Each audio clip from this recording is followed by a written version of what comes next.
or the chicken? The master of the trees versus the master... Damn, seas doesn't work there. I mean, I guess chickens swim. Master of flight. Do chickens really fly? I don't think they fly well. Los Pollos Hermanos did not have a score lead in this entire set so far. They've always been trailing or even with the Chimps. So far, it is a 2-to-1 win-to-lose ratio for Chimps in the 2v2s. Los Pollos Hermanos, they need to even that out, and they need to secure this final win if they want a shot at Grand Finals. The last time we played a 2v2 on an open map between these two, it was the same player lineups, similar civilizations on game number 1, Dry Arabia. Yeah. That fell into the hands of the Chimps. And it looks like the Chimps are going full ape. This is what I was looking to see as an opener. MarineLorD brings out the men-at-arms. Love to see Beastyqt layer in maybe a few spears as well. They are already heading straight across to Luciferon's base. They have already scouted out where his gold vein is, and you can already see the Khan is eyeballing where the best location for an outpost would be. Let's see if Lucy gets a defensive outpost immediately. Yeah, Luciferon is going to be double teamed over here. They just want to take those French Knights out of the equation. Defensive tower already complete, though. It's actually a very nice spot as well. Overall, very well defendable gold mine. Now, there is still a way they can block him if they get an outpost up on the south side, right? This is why HRE players on this map frequently drop an outpost on each side of the big gold vein. But so far, Lucy's only done one. The difference with HRE players is the increased gathering rate allows them to do that. French don't have that extra 40%. Exactly. I love the idea of trying to knock out the French player because you look at Mongols and the English, especially if the Mongols are going to tower rush with delayed feudal age, you won't have a lot of mobility in the next few minutes with your armies. So you want to take out those pesky French knights that will just chip away at your eco. Looks like the villager is approaching from the left side, so the angle is going to be right. I don't think Luciferon is going to spot this in time. No, it's going to be a tough one because his scout's away from home, I believe. Oh, okay, so he sees it. He sniffs it out perfectly. So Luciferon knows when and where it's coming from. Now, something to keep in mind, a detail we're going to keep an eye on as this goes on is also sheep and who gets their hands on it. Because there's a Mongol player on each side.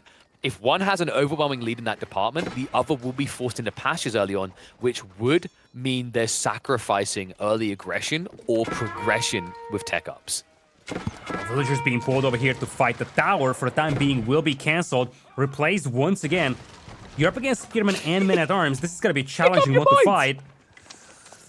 He's like, I want it here. No, I want it here. He's finally found the spot. This should be just enough distance, at least with arrow slits most definitely, to snipe the villagers.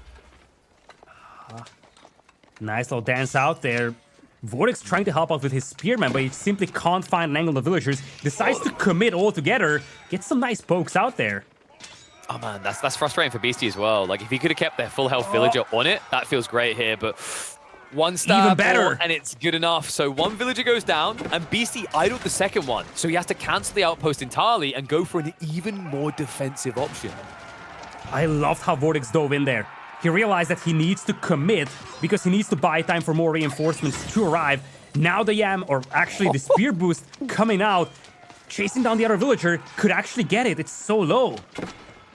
Where's the car on the other side? Isn't able to assist with this at all. So it looks like another villager is going to go down. So BC now 2 down in this situation. What a defense coming out from the Spanish bros.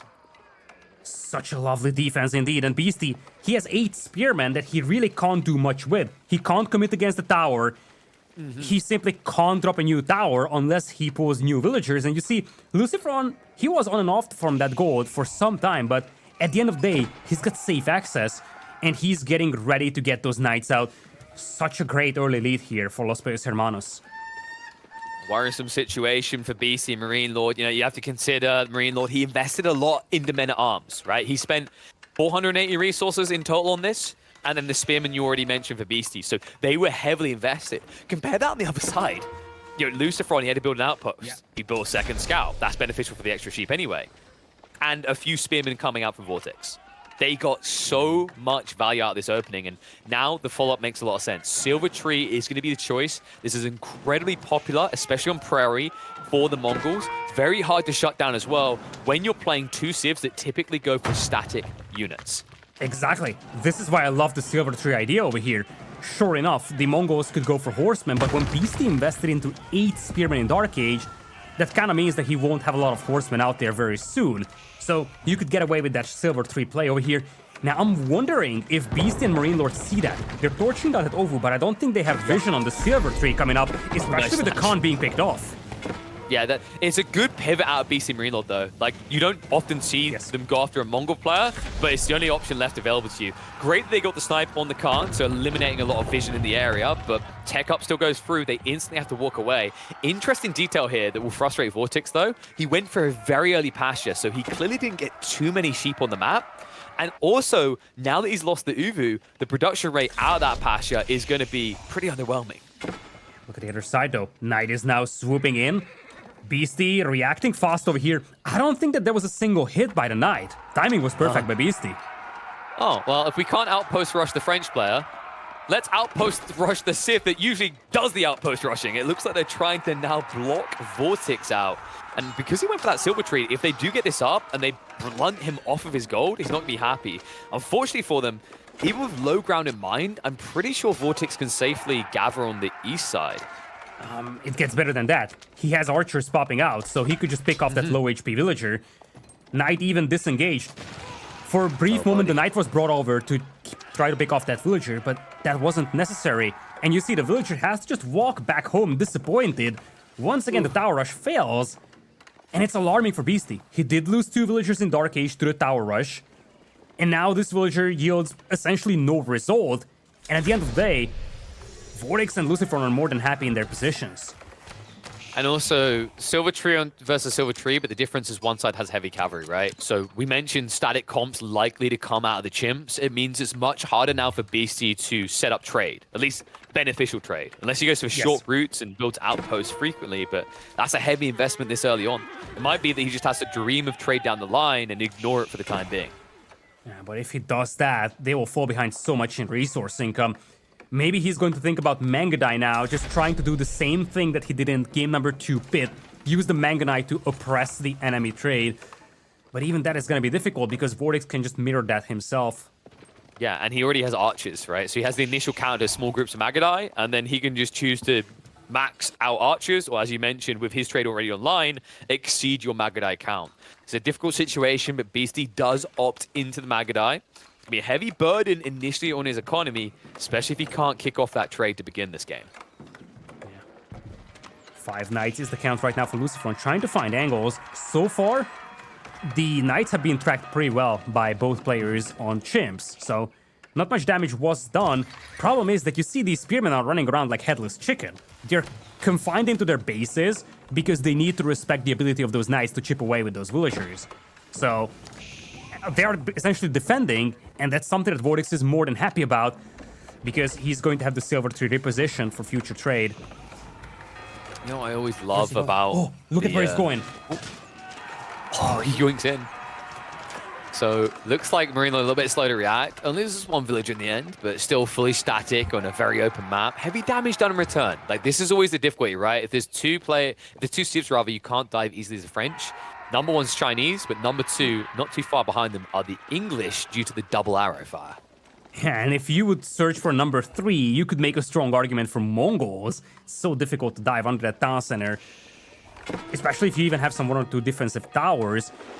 Problem here for MarineLorD is that, well, sure enough, he's not losing villagers, he's losing efficiency. He simply can't leave his base without being harassed by those knights. Ringing roses right now. Meanwhile, VortiX on the other side is looking to optimize his trade. Long distance, already up to 6. If they don't find a way to slow this down, this is going to snowball fast. VortiX could very easily be in Castle Age 2-3 minutes ahead of Beasty. For sure. It looks like MarineLorD is moving out. He's going to try to find an angle on VortiX, but this is spotted, and VortiX does have archers back at home. He can slow this down, he can buffer this up. He's going to lose the con, which is definitely something that hurts. But if MarineLorD is committing inside VortiX's base, that opens up a lot of space for Lucifer to do raids with. It's going to be difficult for Lucy to raid alone, though, because one thing that Beasty's doing brilliantly is this choice into Mangudai. Remember what I told you, but Beasty and MarineLorD's approach, 1v1s. If we can dissect this into 1v1s, do we have an edge? No doubt, the English are stronger than VortiX right now because of his choices. On the other side, Mangudai will counter out Mass Knights. Exactly. That's a big thing here. As long as you force VortiX to go for archers by going longbows yourself, he can't go Mangudai, so there is really nothing that deals with the Mangudai of Beastyqt, at least not on the left side of the map, where Lucifron needs help at. You can see MarineLorD is probing right now. He sees the count is quite high on archers. He needs more if he wants to go deeper. If you ever go around the back, this is the risk they run, is the Knights will come across and get involved in this. And of course, the Mangudai don't want to be forced into a 2v2 engagement. They're a premium unit. They're a glass cannon. Archers will rip them a new one. Yeah, if you are VortiX and Lucifron right now, you have to be the tempo setters with the archers and knights. You can't allow those Mangudai to run around. You have to force engagements every once in a while. But it looks like the aggressor is going to be MarineLorD. Has to respect the ability of those knights to flank, though. I think they're coming in from the south, and this could be a beautiful pinch. If they can actually find the angle, that is. Spears are still here. Notice the VortiX is sniping them down first. Are forced to make the clash. Second wave comes in, ambushes them. Limited vision in the area for Los Pollos Hermanos. Have to back off here. Decent amount of Knights do survive the skirmish, though. Plenty of Spears dying in the meantime, though, and that's a bigger worry here. They haven't got that many left to defend, and the remaining archers can easily just trade their lives to allow full access for the Knights. Knights that now have to worry about the Mangudai. Yeah, the Mangudai are increasing in numbers. We're up to 10, and indeed, MarineLorD did a terrific job holding this. Behind this, though, let's not forget, there is not much trade going on for Beastyqt, whereas for VortiX, he already had 1 or 2 traders drop off their bounties. So we're looking at a much better resource income right now for VortiX, and in the next few minutes, that's going to show on the battlefield as well. So the window, to a certain extent, is closing, so much so that we have the Kurultai coming up already for VortiX. Very beneficial, especially if you're allied there. Lucifron with the Mass Knight. Sure, you can think about Chivalry, but it's not very fast. Kurultai, on the other hand, is going to juice you up to full HP pretty fast on top of it. And another interesting thing about those early skirmishes is when you think about the mathematical exchange, right? Like if these archers trade out 1-for-1 with the spears, that's net neutral, but it's beneficial for MarineLorD because of the lombos. Lombos cost more, so you don't want to ever have to lose them. It's why you can now see him building quite the big lead, on top of the fact that VortiX did choose to go full greed instead. Oh, beautiful raid out here for the Mangudai. Easy peasy. He did a great job with the Mangudai in game number 2. Needs to kind of replicate that. Needs to find picks on the trade. Yeah. But it's going to be challenging. There's a lot more defense out there this time around. But it's only Knights, Lidakor. Like, I cannot state this enough. Knights do nothing. You can easily just kite them. Like, to say they get close to finishing a charge because they're moving faster. Just use the maneuver arrow. You can move away. He could even think about using the attack speed arrow, but instead he's saving the maneuver in case he needs to get out of a jam. Yeah, for the time being, VortiX can't assist because he's getting pushed by MarineLorD, waiting for the Castle Age upgrades to finish before he takes a fight there. Yeah, MarineLorD is huge right now. He's swole. 33 lombos, 12 spears in total. VortiX doesn't have a clear answer. He's trying to go to men-at-arms, but he needs the undermesh upgrade as well. This many longbows can still pick you apart. Yeah, and the Mangudai, they're doing some work over here. They're going to intercept the traders. VortiX is in Castle Age. What is he going to get out of it, though? He needs to show it on the battlefield in a blink of an eye because it is 70 army compared to 33. And men-at-arms seems like a good choice, but like it's partially due to you don't have any other option because your trade's being cut off. You can't think about lancers here. You didn't go for a step readout, so you can't go hard onto gold at home. It's all on trade or no eco benefit at all.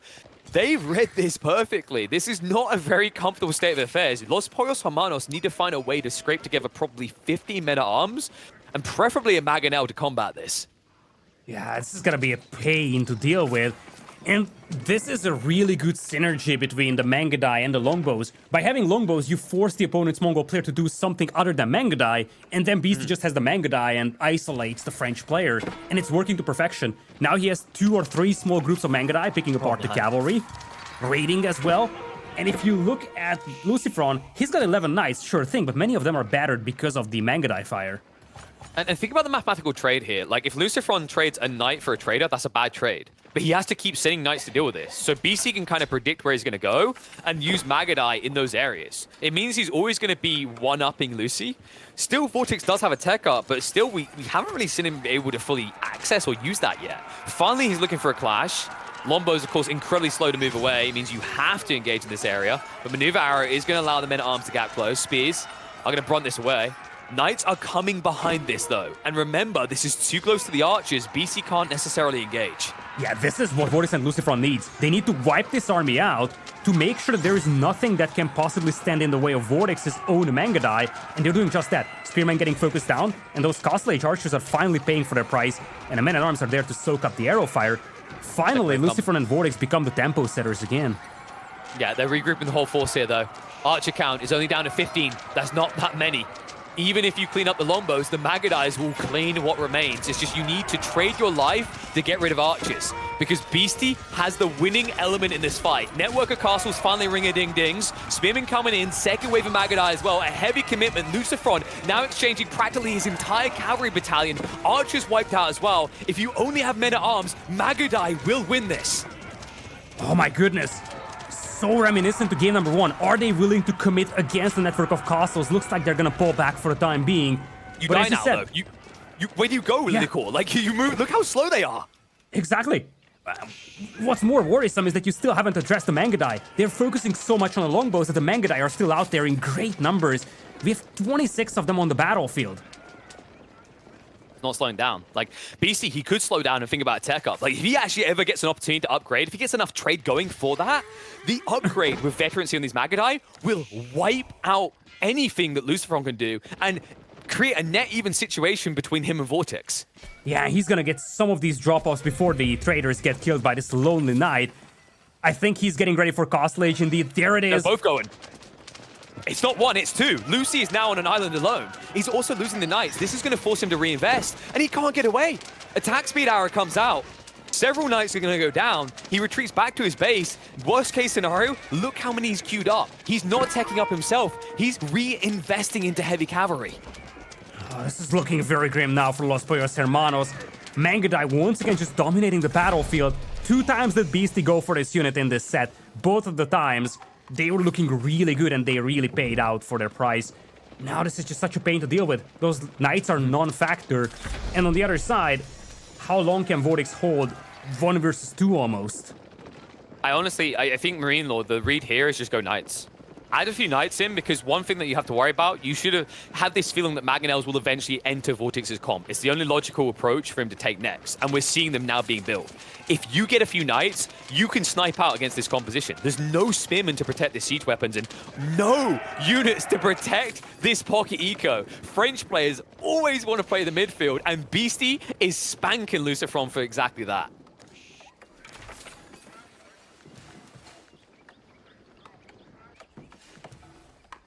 Tough one right now. And with the trade about to be exposed, VortiX, oh no, he doesn't know. There's no way he knows. Beasty, he has the con. He sees everything he needs to. That's going to be a massacre. Essentially half of the villagers of VortiX are just dead. Oh my goodness, they have to go all in anyways. They have 2 trade as compared to 22 on the other side. And now with losing all those villagers, you have to go. You have to wipe out MarineLorD here or you're out of the tournament. Can you do enough damage on MarineLorD to offset what was done to VortiX? Just network of castles, Lidakor. Good luck diving in those choke points of all those melee units. Mango could be the saving grace, though. Dive in. Step back. Mangudai on the way, but far away from being able to assist right now. MarineLorD is like, Beasty, where are you? He says, hold on, bro. I'm on the way, but it's going to take a day or two. A day or two? Seriously, that far away. 2v2 maps are not small, folks. Oh, Longbow's getting pushed back over here, but there is no major eco damage done on MarineLorD. Most of his eco is idle, but not getting killed. And here comes Beasty with the saving grace, starting to clean up those knights. They need a mango answer, though. The mangoes are still the X factor, as long as there's a few to defend. Cruelty, remember, that's gonna heal them through, by the way. So Mangudai are going to struggle to kill you off here. Like this choice by BC. He says, MarineLorD, you're kind of half dead. Survive if you can. Lamau, I will take out the reinforcements so this doesn't get any more annoying for you. Yeah, they still need to do some damage to Beasty over here. VortiX has taken a big beating. So did MarineLorD. But at the end of the day, if this turns into a 1v1 at the end, we could see the Mangudai just dominate the battlefield. You need to do something against Beasty here. The double arrow fire as well is adding up, even against the heavily armored units. And notice that VortiX's army is getting smaller because of this detail. It's such a brilliant read by Beasty The only way this works out as worth for VortiX is if he now goes onto the trade and stops Beastyqt doing that. Because killing MarineLorD isn't going to kill this game. Beastyqt is in a state of carry for both of them right now. Yeah, I think the worrisome detail is the army of Lucifron. He's at 3 knights in Feudal Age. And remember, his teammate got a big beating. VortiX lost like 10 villagers out there, so if anyone, it is supposed to be Lucifron who needs a much larger army. He doesn't have it right now. Even if he did, he would struggle against the Mangudai. But this is essentially like a 1v1 with cheerleaders on both sides right now, right? MarineLorD isn't able to contribute too much, he's able to tank. Lucifron isn't able to do too much, but once again, like he's a little bit of a stinger on the sides. What VortiX just done there was pretty clutch. He snuck up and deleted the marketplace on the north side. Beastyqt is not actually trading right now. This is going to slow down the escalation, but he still needs more. And these Mangonels are now at risk. The Lombo snipe out. MarineLorD says, "What do you mean, cheerleader? Cheer for me." He moves in. Mangoes are gone. VortiX has no way of standing against this. That is it. Los Pollos Hermanos are out. Chimps will be your second team in the grand finals. What a series that we had over here, all the way to 7 games, so back and forth. And for a brief moment, it seemed like Los Pollos Hermanos have the momentum in their hand in this set, and they could easily sweep this maybe a 4-2. But then comes that auspicious King of the Hill game, which was so close, so cutthroat.